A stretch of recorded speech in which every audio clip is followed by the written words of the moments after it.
But anyway, knowing that I think Barangay Busbig is the farthest participating barangay in Miss Q&A, is it a challenging part for you? Especially sa inyong mga practices o sa man? Actually, kanina for how many years? Ako man siguro ma-challenge, pero I'm enjoying the whole event din. I'm just giving happiness sa mga tao, nabaligaw-ligaw ko sa ila kay wala akong tumong, nabig mo yung tanan, di ba? Yes. Malipay daw, mapagkita sa tuwang creativity.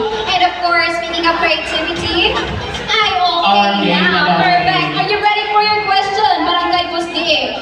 Laban! Your question is... Ako na? Yes, it's you. Nandana naging guru.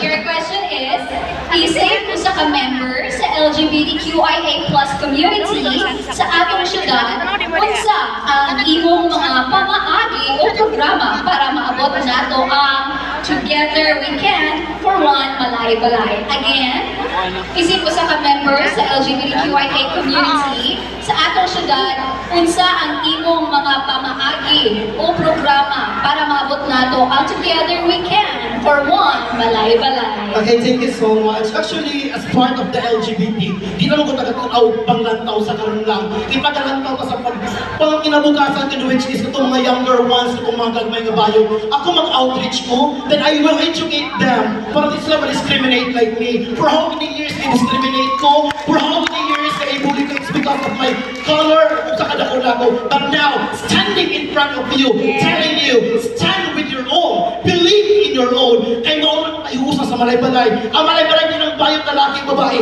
Kani para sa kita. Most important, respect! Yes, very much Barangay Busbig. That was Kami? a very Lagot ko na yung time. Barangay Busbig.